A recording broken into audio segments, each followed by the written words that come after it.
Baik.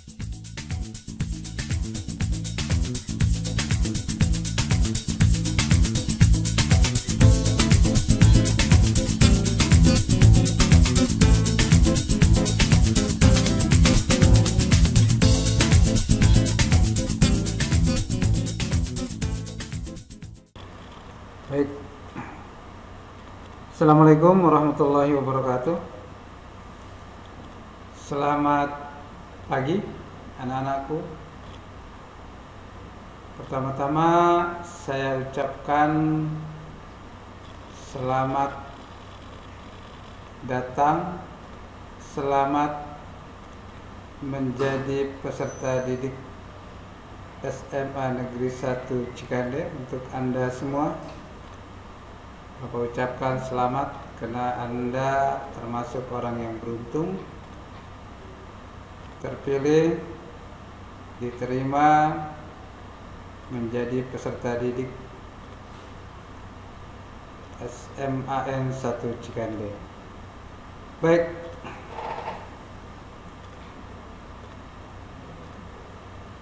pertama Bapak ingin memperkenalkan dulu.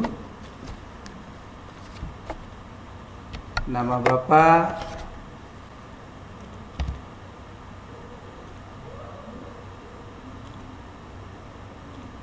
Syafiyuddin.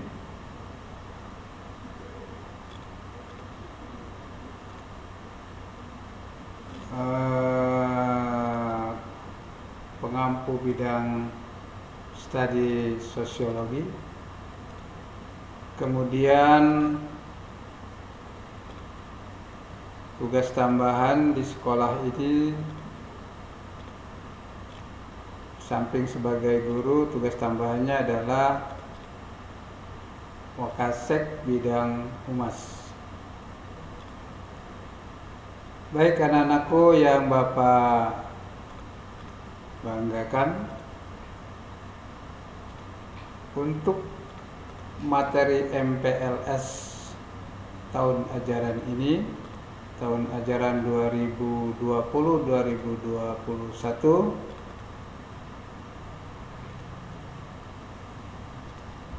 Bapak akan menyampaikan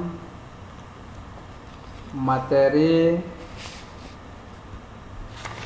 yang pertama tentang kegiatan pembiasaan di sekolah, kemudian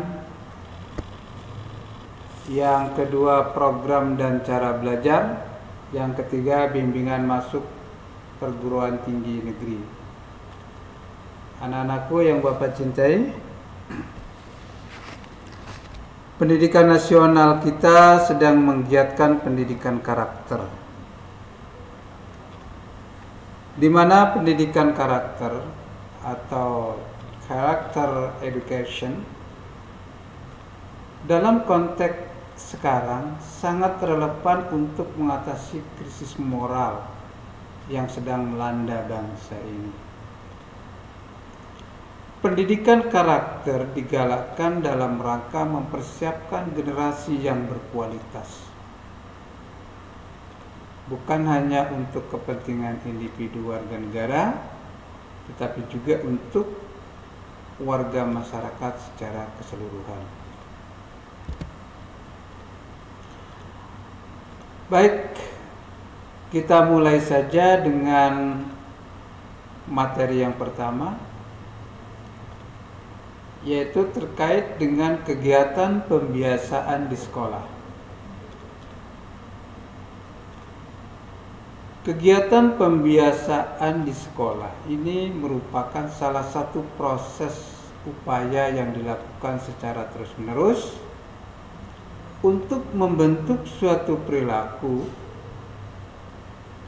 baik bersifat verbal maupun non-verbal. Dengan melalui kegiatan pembiasaan yang dilakukan di sekolah, diharapkan siswa mampu memiliki karakter pengembangan diri yang lebih positif dan produktif, baik untuk diri sendiri maupun lingkungan.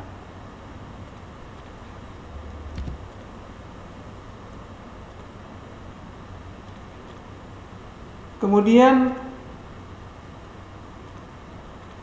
pendidikan karakter. Ada 3 ranah moral dalam pendidikan karakter. 1, konsep moral atau moral knowing, pengetahuan tentang kebaikan.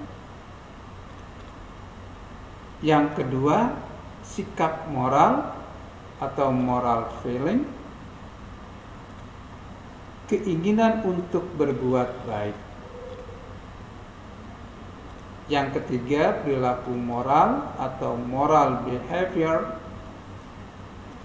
melakukan perbuatan kebaikan. Berdasarkan ketiga komponen ini, dapat dinyatakan bahwa karakter yang baik didukung oleh pengetahuan tentang kebaikan, keinginan untuk berbuat baik, dan melakukan perbuatan kebaikan. Nah, skemanya seperti ini, skema ranah moral. Konsep moral, sikap moral, perilaku moral. Maka ini akan membentuk satu karakter.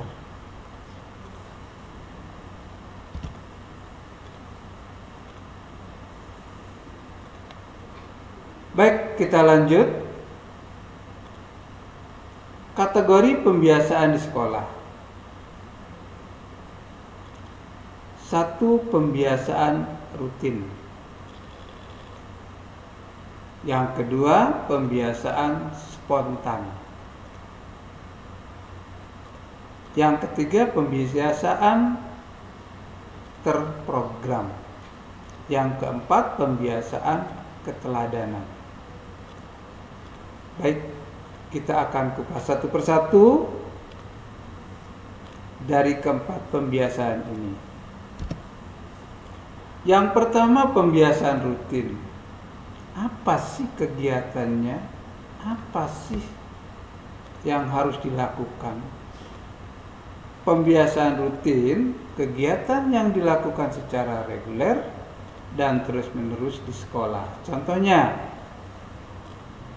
berdoa sebelum memulai. Mau belajar, kita berdoa dulu. Mau melaksanakan kegiatan KBM, kita belajar dulu. Intinya kita manakala akan mengerjakan hal yang positif atau yang baik, hendaknya selalu diawali dengan doa atau berdoa. Mungkin kalian sudah terbiasa, ya, waktu di SMP pasti ketika kalian akan mengawali belajar, berdoa dulu. Baik, kemudian yang kedua adalah hormat bendera merah putih. Ini pembiasaan rutin. Setiap hari Senin kita SMA Cikande selalu melaksanakan rutinitas upacara bendera. Maka di dalamnya ada pembiasaan rutin, yaitu hormat bendera merah putih. Kemudian yang ketiga, pembiasaan rutinnya adalah membaca surat-surat pendek Al-Quran.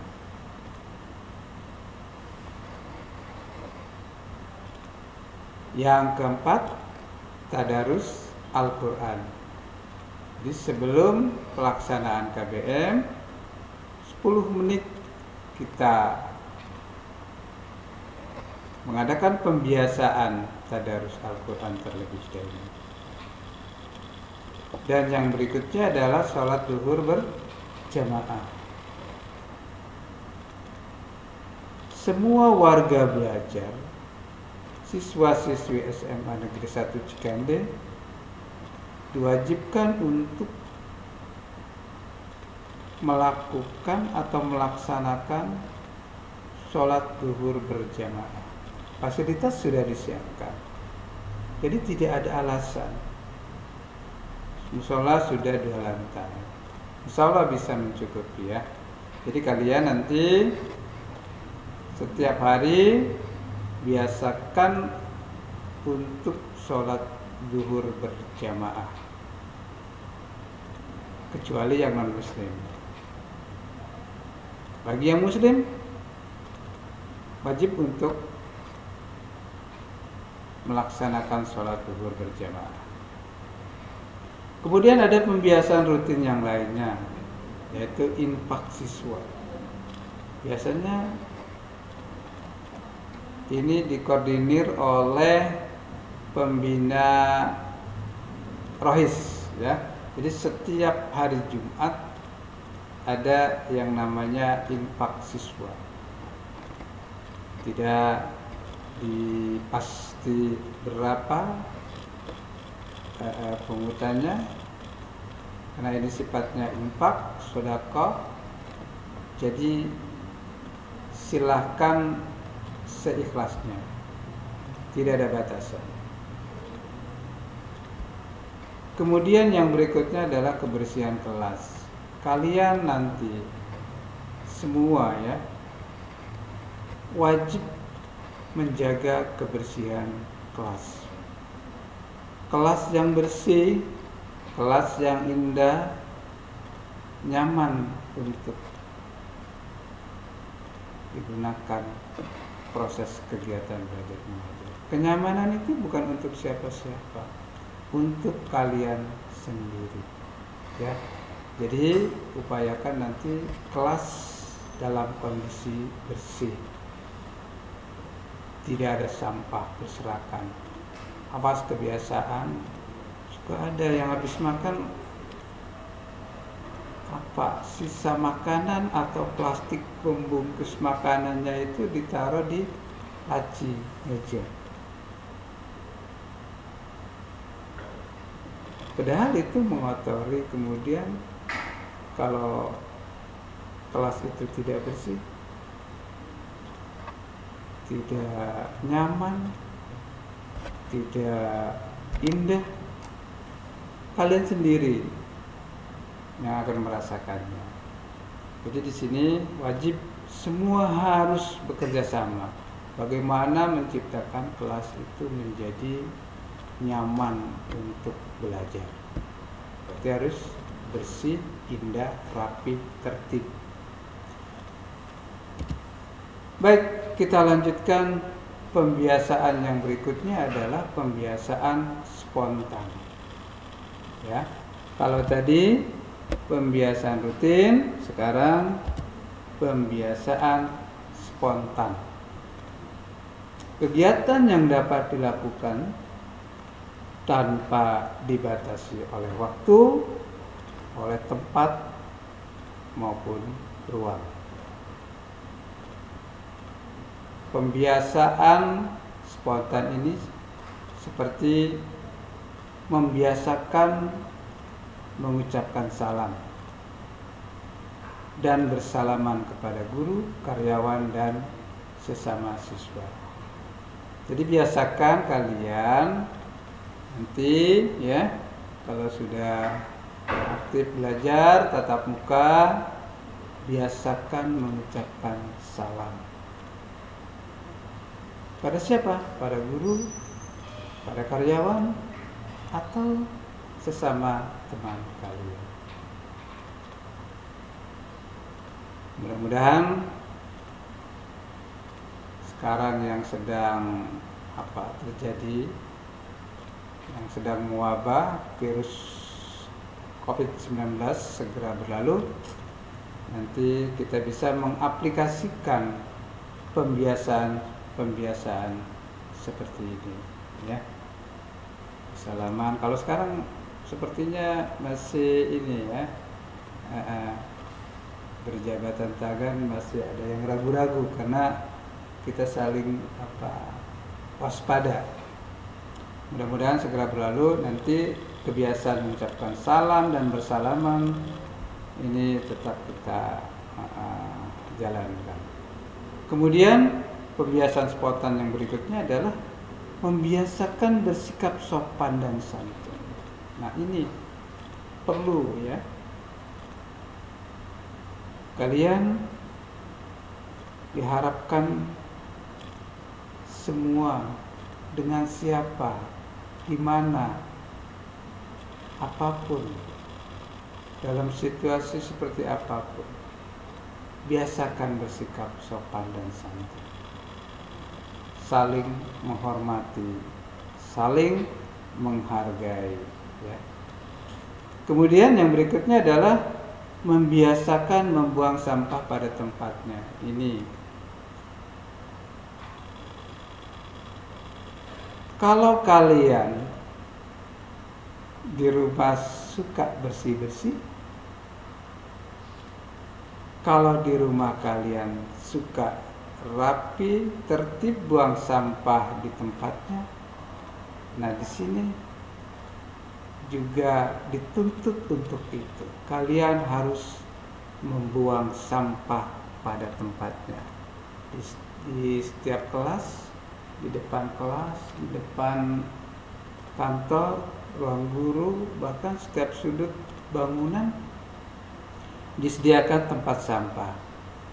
Maksudnya apa? Supaya jangan sampai ada sampah yang berserakan mengotori lingkungan, sehingga tidak nyaman untuk dilihat. Jadi Bapak harapkan kalian nanti biasakan membuang sampah pada tempatnya. Kemudian yang berikutnya adalah membiasakan menghargai pendapat orang lain. Ya. Biasakan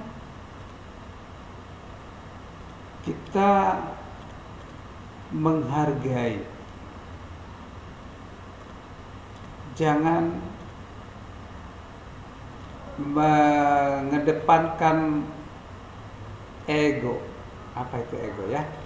Mengedepankan kepentingan pribadi.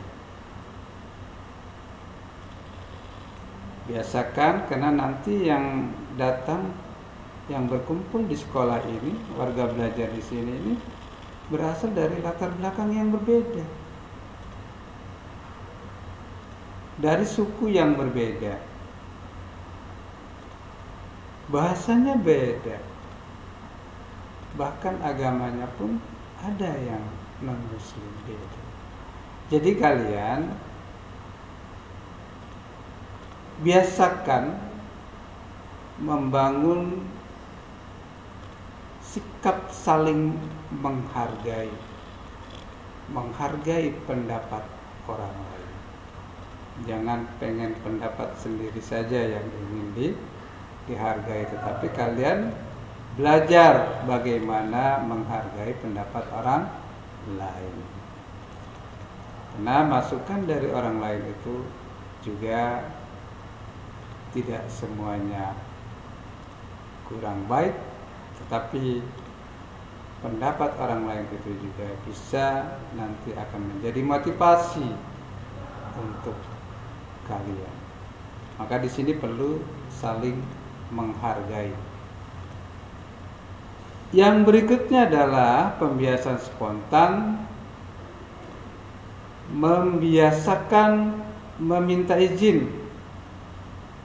Minta izin ketika hendak masuk atau keluar kelas atau ruangan. Biasakan kalian izin dulu, permisi Bu, permisi Pak, misalkan seperti itu ya. Mau ke kamar kecil sebentar atau ada keperluan apa sebentar, harus izin, jangan selonong asal aja seolah tidak ada siapa-siapa. Biasakan ya, jangan dipertahankan perilaku-perilaku atau sikap-sikap yang kurang baik. izin, minta izin, diperbolehkan tidak, diizinkan tidak. Nah, jadi kalian harus bisa mengatakan izinnya itu apa, ya, yang sehingga kalian mendapatkan izin atau diperbolehkan untuk masuk ataupun keluar kelas. Baik, yang berikutnya adalah membiasakan menolong atau membantu orang lain. Sikap tolong menolong, kembangkan, ya. Dalam hal kebaikan, ayo berlomba-lomba saling tolong menolong. Jangan melihat itu siapa, bukan suku saya, tidak sebahasa, tidak sedaerah, jangan. Jadi tidak usah melihat latar belakang. Dalam hal yang positif, kalian hendaknya bisa membangun sifat yang terpuji, yaitu tolong menolong atau membantu orang lain. Tapi dalam hal yang tercela, yang tidak baik, tidak usah. Contoh ketika kalian ujian, misalkan teman sebelah minta contekan, nah tidak perlu ditolong, biarkan saja. Ya, katanya harus tolong menolong, iya, tapi dalam hal kebaikan. Baik, yang berikutnya adalah pembiasaan spontan, yaitu membiasakan konsultasi kepada guru, pembimbing, atau guru lain sesuai kebutuhan. Nah, kalau ada hal-hal yang kurang jelas, konsultasikan.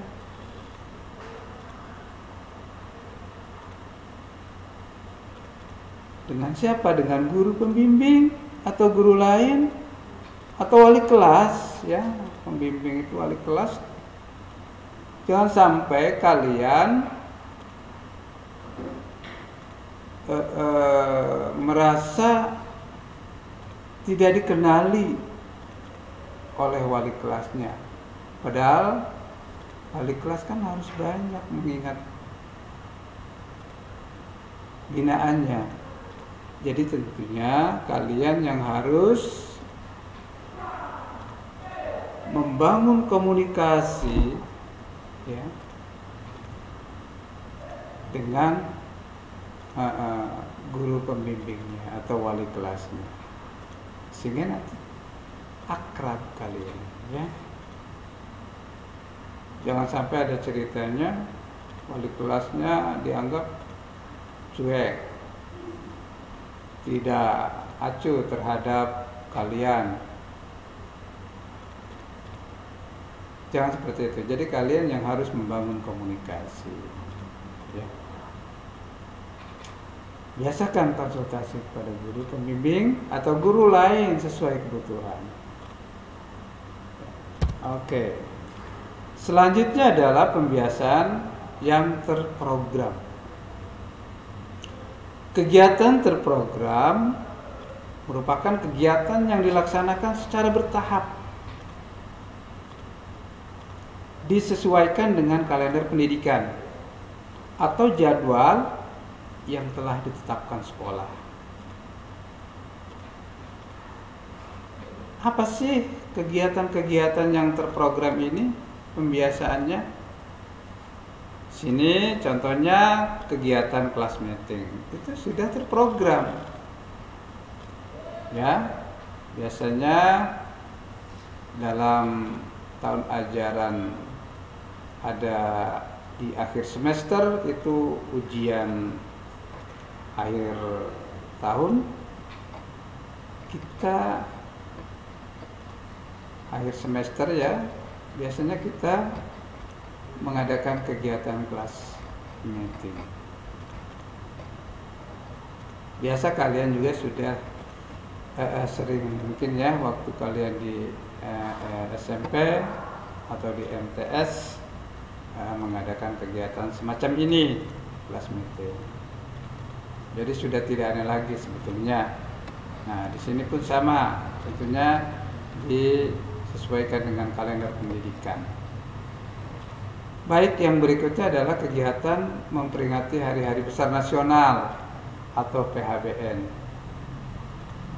Kegiatan memperingati Hari-Hari Besar Nasional, contohnya nih bulan depan nih ada peringatan HUT RI ya, 17 Agustus. Tapi Bapak tidak yakin untuk peringatan 17 Agustus hari besok ini apakah kita bisa berkumpul secara massal, karena ada pembatasan terkait dengan kondisi sekarang ini. Tapi tahun-tahun yang lalu itu semua bisa mengikuti acara tersebut ya, untuk memperingati Hari Besar Nasional. Itu contohnya pembiasaan terprogram. Yang berikutnya adalah kegiatan lomba mata pelajaran. Kegiatan lomba mata pelajaran ini atau biasanya kita dengan ada istilah OSN, ada O2SN. Ini kaitan dengan akademik, maka lombanya adalah lomba mata pelajaran. Kita memfasilitasi pembimbing ya untuk kegiatan lomba mata pelajaran ini. Insyaallah kalian akan disertakan. Tentunya ada seleksi sebelumnya yang lihat saja kalian belajar nanti. Baik anak-anakku yang Bapak banggakan, pembiasaan terprogram yang berikutnya adalah kegiatan pentas seni. Biasanya ini dilakukan di akhir tahun, dilaksanakan di akhir tahun pelajaran. Silakan kalian semua yang mempunyai potensi di bidang ini, silakan kalian salurkan dalam kegiatan pentas seni. Di akhir tahun pelajaran bisa dipentaskan. Banyak di sini. Ada seni teater, kalau tidak salah tahun-tahun kemarin sudah bisa menjuarai tingkat provinsi ya, pentas seni.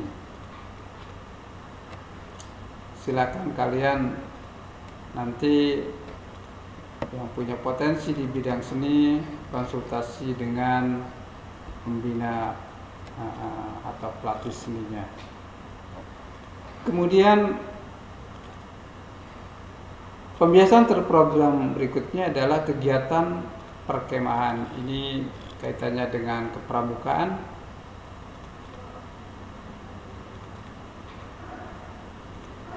Tentu dalam kurikulum 13 pramuka ini menjadi kegiatan eskul wajib. Jadi kalian wajib untuk mengikuti kegiatan kepramukaan. Nah, nanti di dalamnya ada pembiasaan terprogram kegiatan perkemahan. Pelaksanaannya nanti diatur oleh pembina pramuka. Baik, yang berikutnya adalah pembiasaan keteladanan.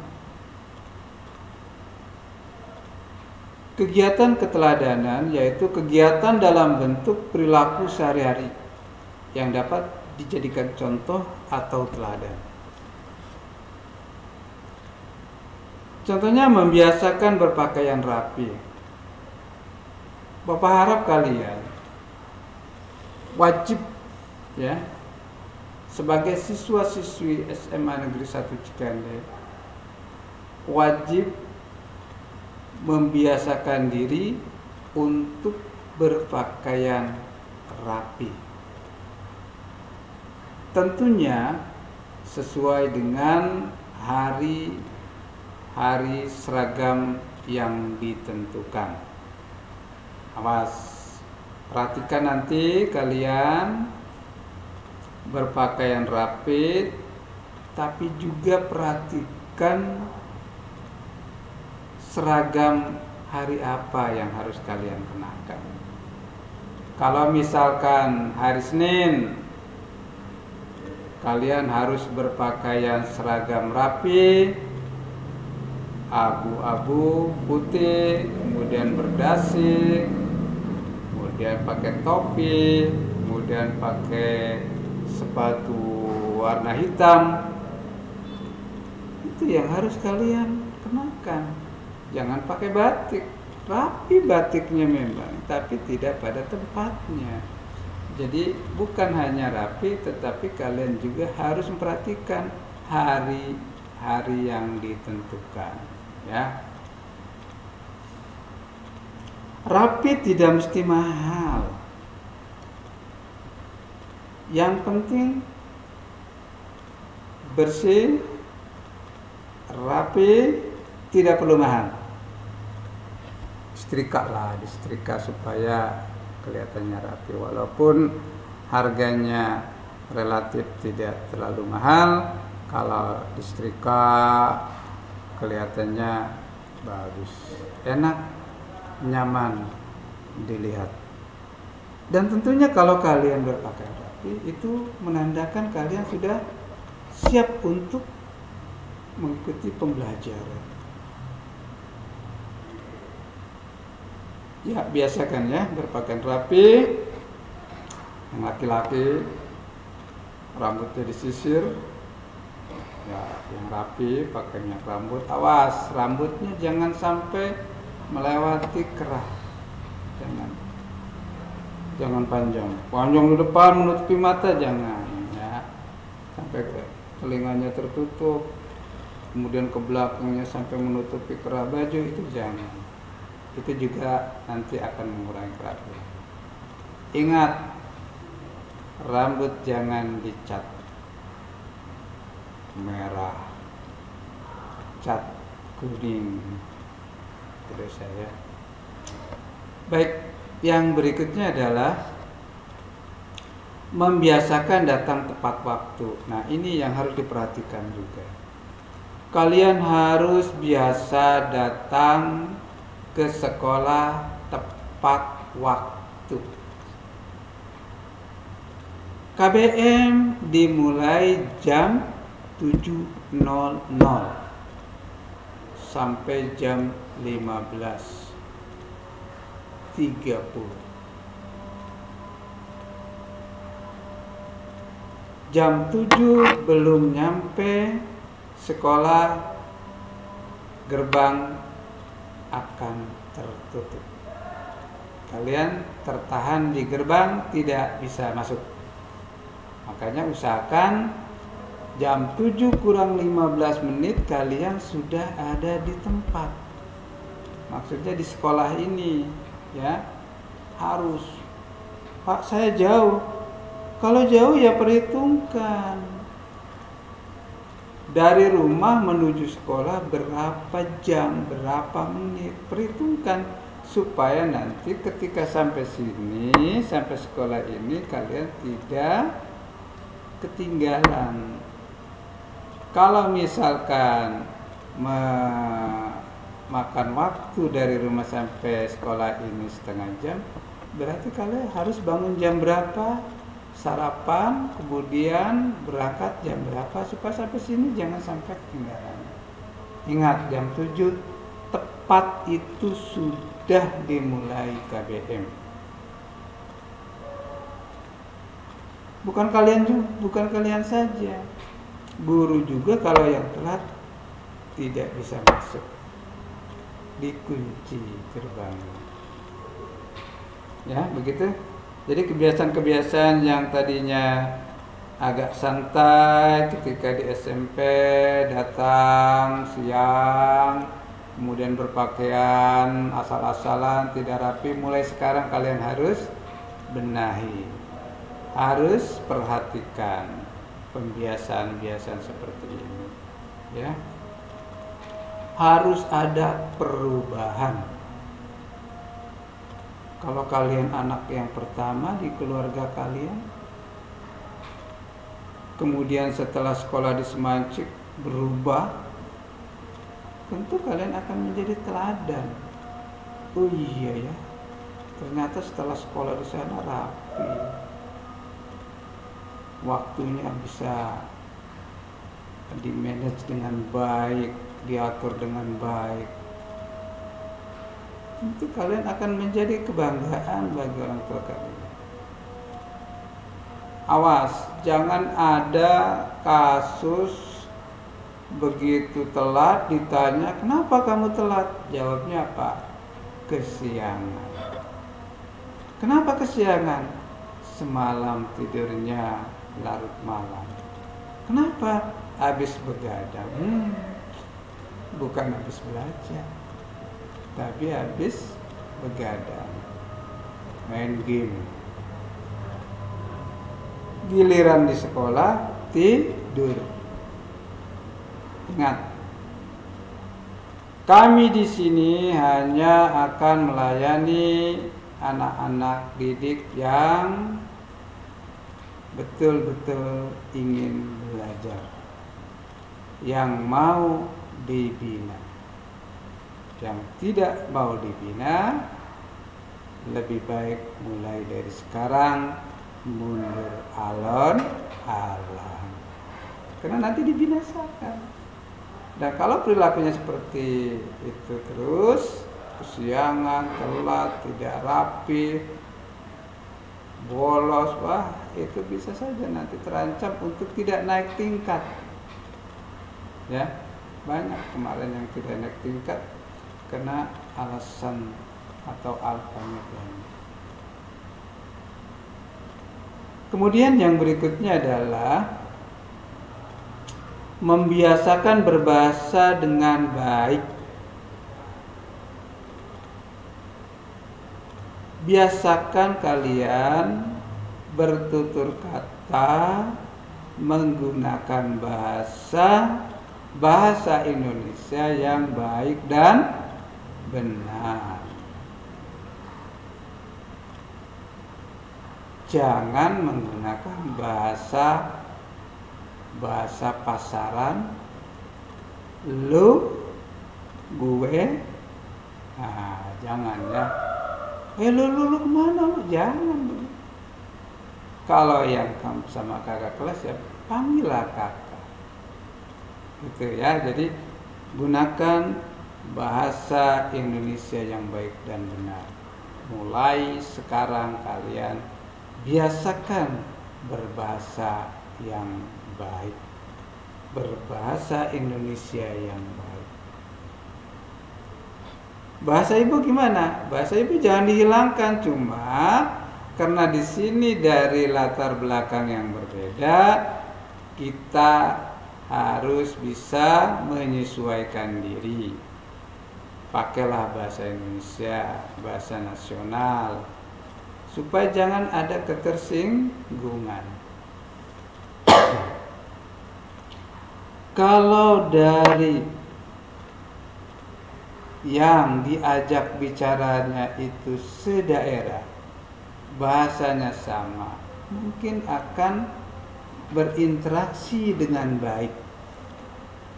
Tetapi kalau yang lawan bicaranya itu dari berasal ras suku yang berbeda, bahasa yang berbeda, maka ketika kalian menggunakan bahasa daerah kalian,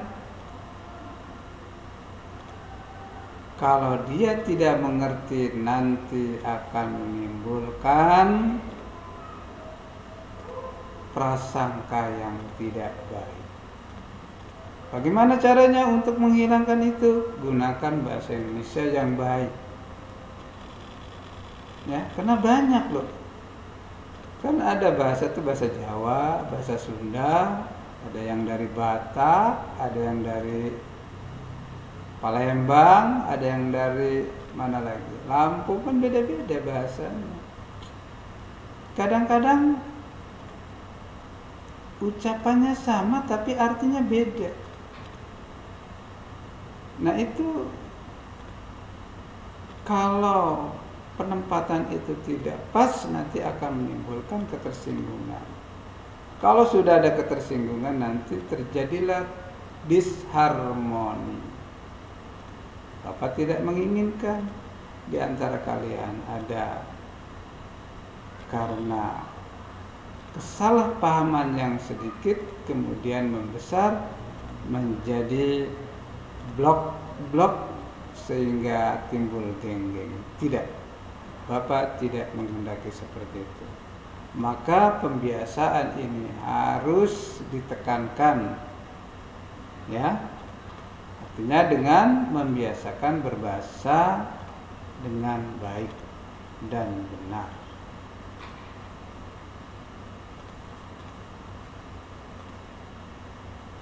Kemudian yang berikutnya adalah membiasakan rajin membaca.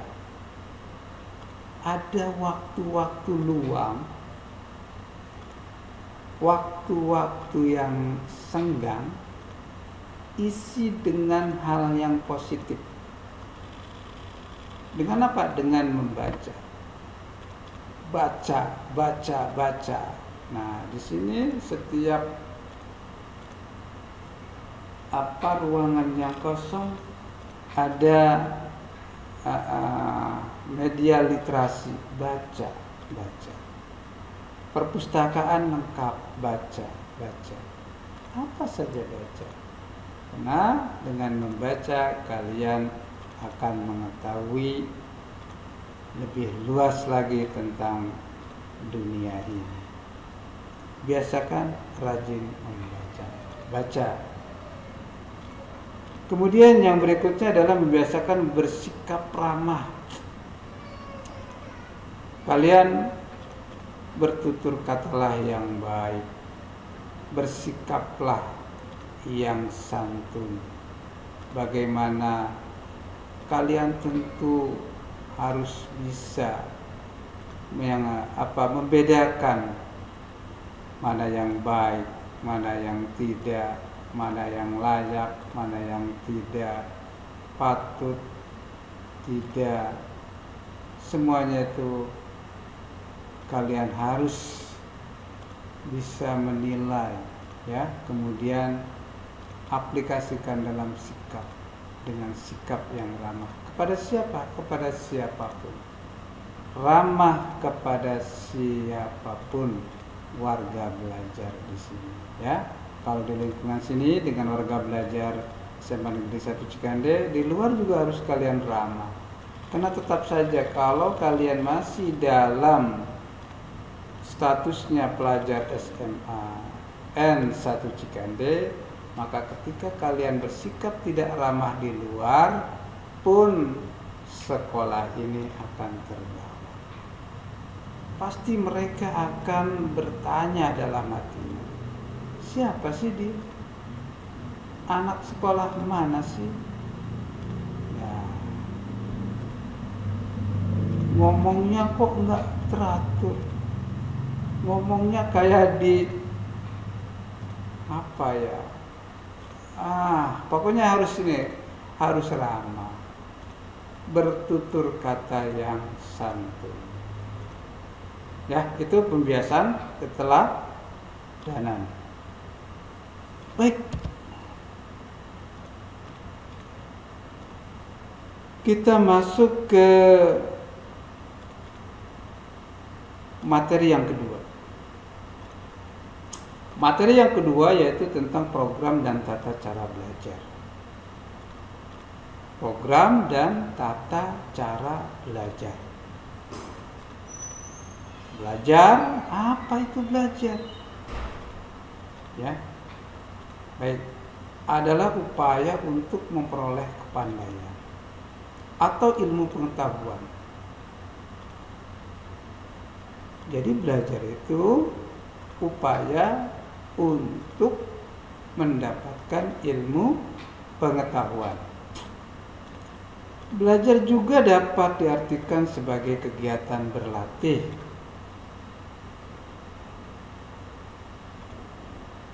Melatih, mengolah, ya, bagaimana yang tadinya tidak tahu menjadi tahu, yang tidak bisa menjadi bisa, yang tadinya tidak terampil menjadi terampil. Maka belajar juga dapat diartikan sebagai kegiatan berlatih. Dengan latihan itu terbiasa, akhirnya mahir. Hasil belajar adalah perubahan tingkah laku atau tanggapan yang disebabkan oleh pengalaman. Perubahan tingkah laku dari belum dapat melakukan sesuatu menjadi dapat melakukan sesuatu disebut belajar. Nih.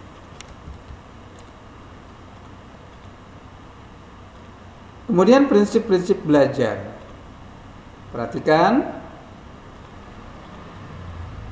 untuk belajar kita membutuhkan dorongan atau motivasi.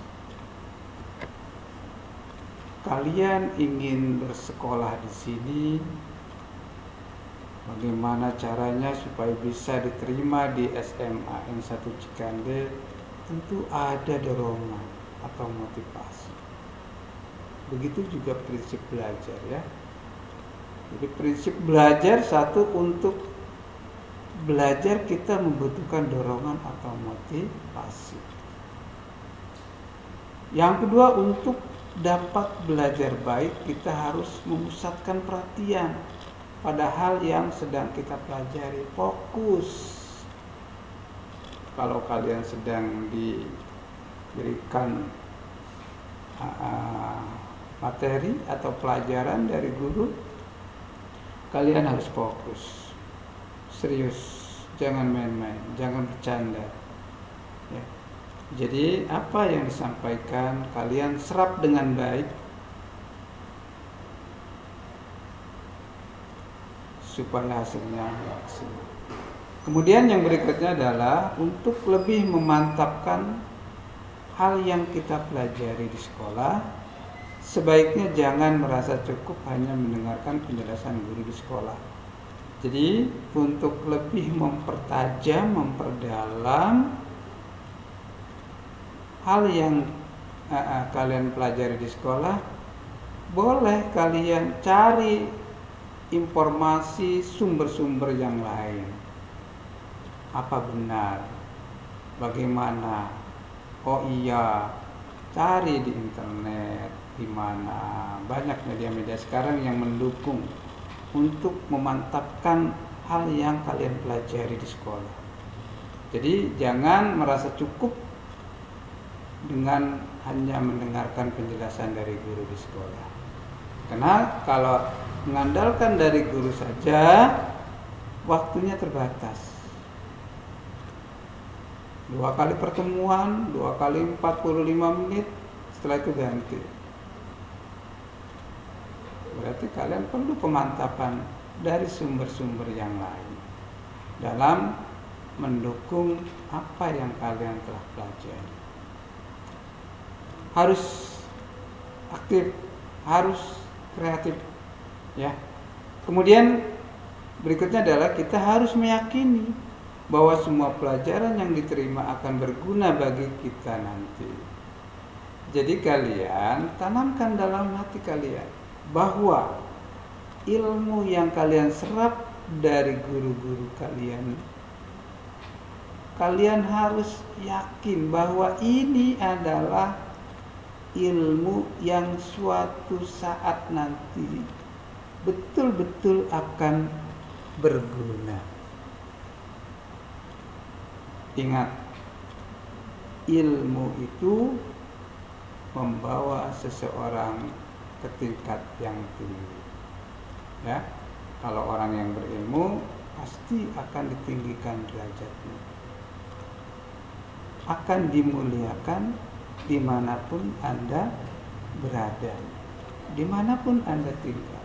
Kalau kalian berilmu, pasti kalian akan dibedakan, akan dihargai. Yang berikutnya adalah menghindari hal-hal yang dapat menghambat belajar, seperti perasaan takut. Takut mau bertanya, takut kalau ketemu itu, takut disuruh, takut akhirnya tidak respect dengan pelajaran, malu bertanya, marah, kesel dengan pelajaran matematika. Jangan ya. Jadi kalian hindari hal-hal perasaan seperti itu. Takut apa? Takut tidak bisa, makanya harus belajar. Harus dekati gurunya. Bu, saya belum jelas, Pak. Saya minta lebih jelas lagi. Ini saya kayaknya belum begitu paham. Jadi kalian jangan takut bertanya atau malu bertanya. Jangan merasa kesal ya. Jadi anggap ini adalah satu kebutuhan, karena ini adalah ilmu yang suatu saat nanti akan berguna. Baik, selanjutnya anak-anakku, yaitu cara belajar. Cara belajar di sini ada 3 cara. 1, belajar di sekolah, belajar di rumah, belajar berkelompok. Belajar di sekolah, siswa harus memahami tujuan pendidikan. Yang kedua, siswa harus mempelajari dan menyiapkan alat pelajaran. Ya, harus kalian persiapkan apa yang dibutuhkan untuk menimba ilmu atau mendapatkannya, supaya kalian dalam proses kegiatan belajar mengajar tidak mengalami masalah, kendala atau kesulitan. Tentu kalian harus menyiapkan alat pelajaran. Yang berikutnya adalah siswa harus penuh minat dan perhatian dalam menerima pelajaran dan menyingkirkan hal yang mengganggu konsentrasi dalam menerima pelajaran. Jadi kalau sedang ada kegiatan belajar mengajar, kalian harus betul-betul serius perhatikan. Singkirkan hal-hal yang mengganggu konsentrasi. HP jangan mengganggu itu. Teman-teman yang suka bercanda jangan pokoknya harus fokus ya. Perhatikan supaya apa yang disampaikan dapat kalian terima dengan baik, kalian serap dengan baik. Kemudian siswa hendaknya bersikap kritis dalam menerima pelajaran. Nah, dituntut kalian harus bersikap kritis, jangan diam saja, aktif, inovatif. Apa itu inovatif? Ya, kritis, aktif, inovatif. Jangan takut, jangan malu, jangan kesal. Ya, jadi kalau misalkan ada hal, masalahnya gini ya, ada guru juga mungkin satu sisi masih ada kekurangan, tetapi kalian mungkin lebih cepat mengetahui karena kalian punya media yang atau baca media yang banyak, sehingga kalian selangkah lebih tahu. Boleh kalian mengkritisi ya, tidak usah takut-takut. Jadi hendaknya kalian mempunyai sikap yang kritis dalam menerima pelajaran. Kemudian siswa harus memiliki dorongan yang semangat, yang kuat untuk maju.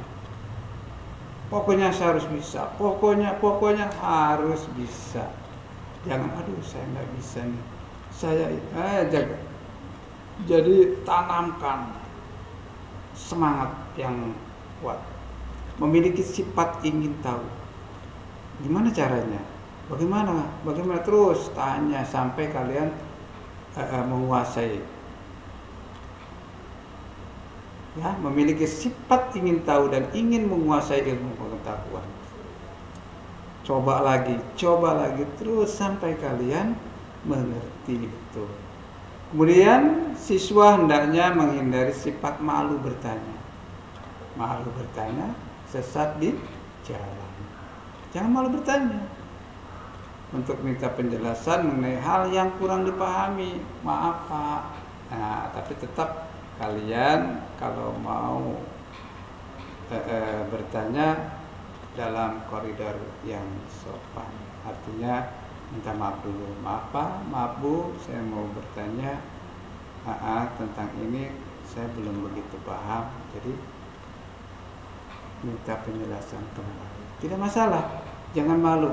Malu takut diajak sama teman yang sebelah. Nggak usah malu.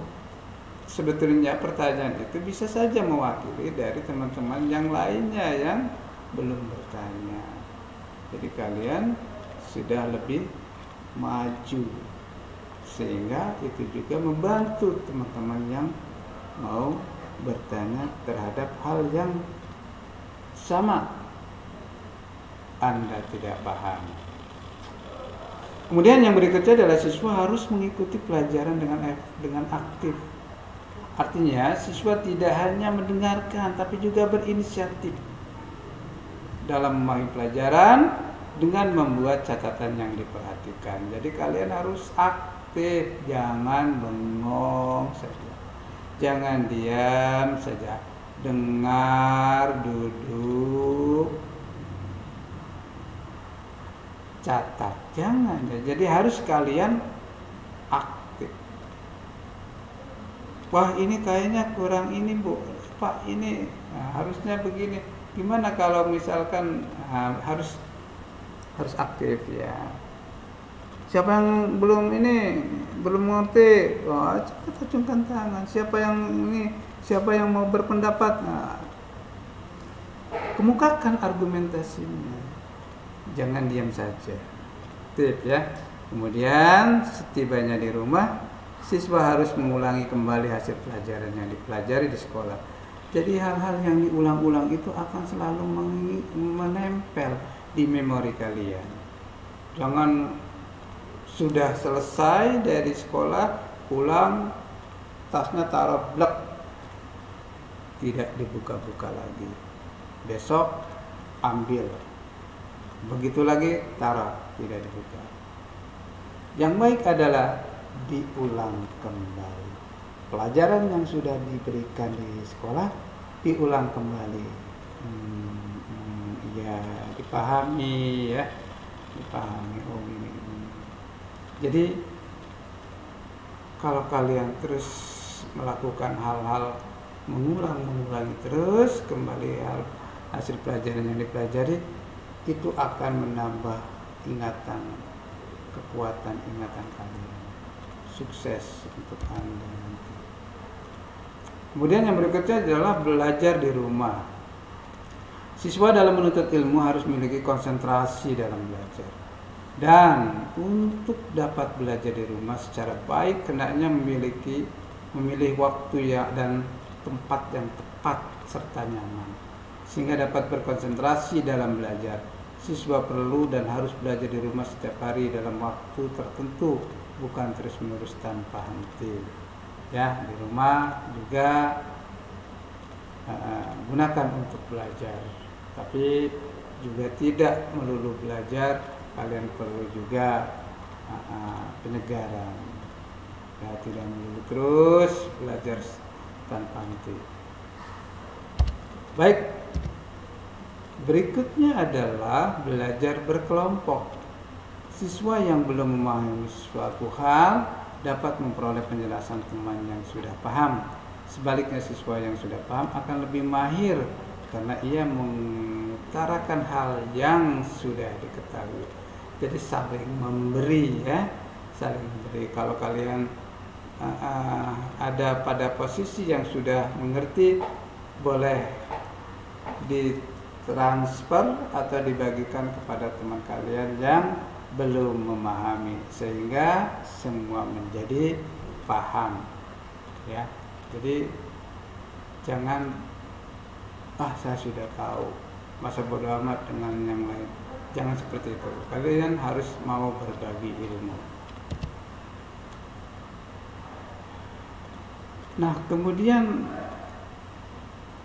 belajar tadi,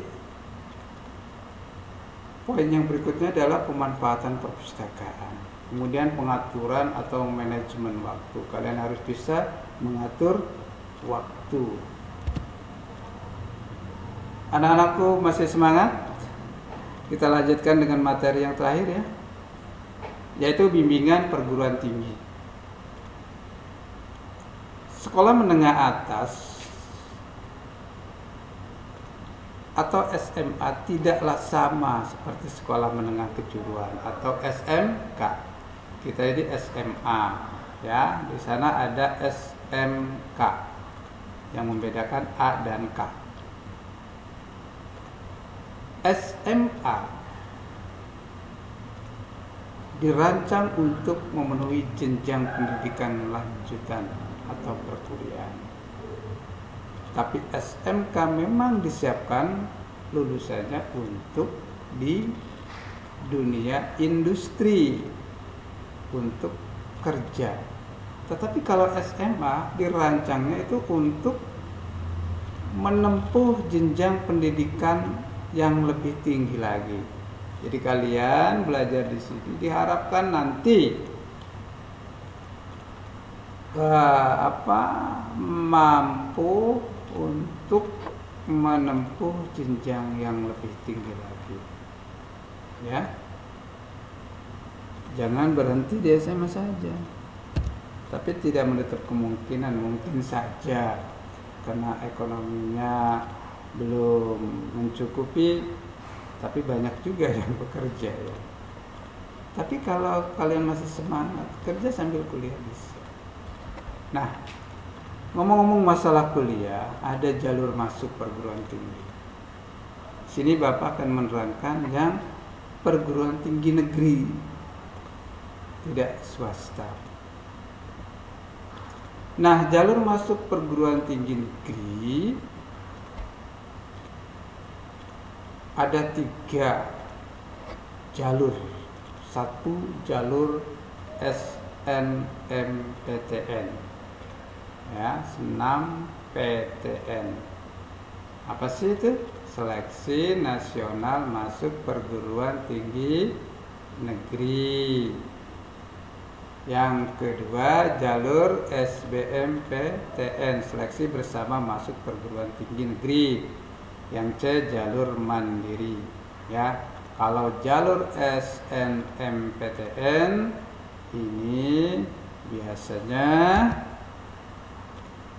ya diambil dari nilai pengisian. Pertama, pengisian nilai di PDSS, pangkalan data siswa sekolah. Kemudian nilai rapot semester 1 sampai 5, nanti itu buat bahan mengikuti seleksi pemeringkatan untuk SNMPTN. Jadi diharapkan kalian dari semester 1 sampai semester 5 itu perolehan nilainya grafiknya terus naik. Ya, kita KKM-nya 75. Misalkan katakanlah semester 1 apa nih? Matematika misalkan. Di semester 1 75. Semester 2 naik lagi 78. Semester 3 80. Semester 4 85. Terus jangan sampai turun. Nah, itu potensi untuk lolos dalam pemeringkatan. Kemudian berikutnya adalah jalur SNMPTN ini pemeringkatan hasil PDSS yang tadi Bapak katakan. Kemudian akreditasi sekolah juga berpengaruh terhadap kuota peserta. Nah, kita SMA ini alhamdulillah akreditasinya A. Jadi kuotanya lebih besar. 40%. Jadi alhamdulillah kita sudah akreditasinya A. Kemudian mengikuti senam PTN di LTMPT. Apa itu LTPMT? Lembaga Tes Masuk Perguruan Tinggi. Kemudian yang berikutnya adalah bagi siswa yang kurang mampu bisa membuat KIP, Kartu Indonesia Pintar, kuliah melalui dinas sosial.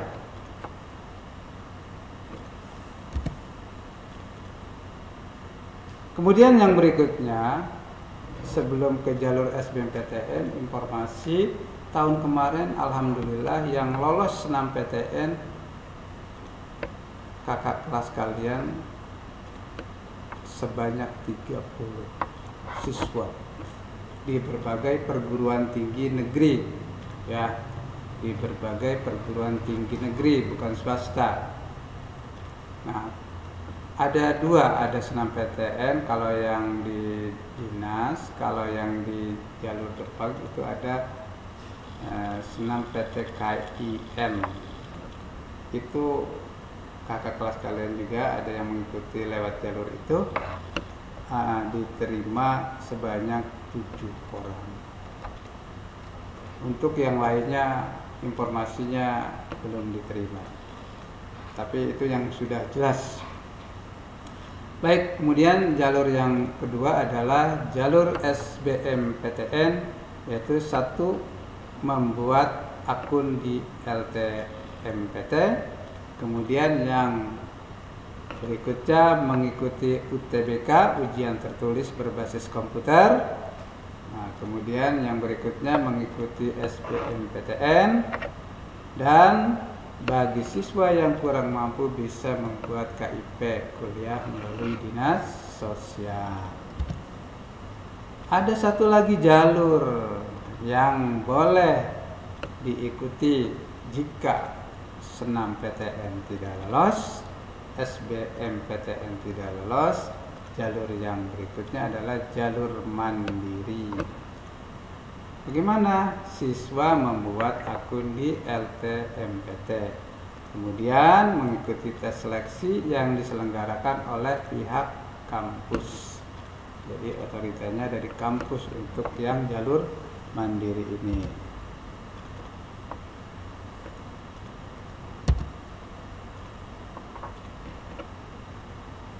Catatan, masih banyak jalur-jalur masuk perguruan tinggi lain yang tersedia. 3 jalur yang disebutkan hanya merupakan gambaran umum saja. Selebihnya, silakan untuk melakukan konsultasi pada guru BK. Di sini guru BK ada 4. Silahkan kalian konsultasi, ya. Ada Pak Ibnu, ada Bu Liana, ada Bu Dian, satu lagi ada Ibu Nunu. Nah, karena dalam bimbingan konseling terdapat 4 bidang layanan. Kalian nanti kalau mau konsultasi akan dilayani bidang apa aja. 1, layanan itu layanan pribadi. Yang kedua sosial, yang ketiga belajar, yang keempat karir. Nah, diantaranya yang keempat ini untuk karir kalian, pemilihan dalam melanjutkan ke perguruan tinggi negeri. Baik, anak-anakku yang Bapak banggakan, mudah-mudahan setelah kalian resmi dinyatakan atau diterima tergabung dalam warga belajar SMA Negeri 1 Cikande, Bapak harapkan kalian mengikuti semua aturan yang ada di sekolah ini. Semangat belajar yang tinggi, perhatikan apa-apa atau ikuti segala arahan atau bimbingan dari guru-guru yang ada di SMA ini, sehingga kalian akan mendapatkan prestasi yang tinggi. Tetap semangat dalam berproses, karena manisnya rasa kita yang tentukan. Sekian dari saya, materi sudah kami sampaikan semua. Mohon maaf kalau ada kata-kata yang kurang berkenan. Saya akhiri. Assalamualaikum warahmatullahi wabarakatuh. Sukses untuk kita semua.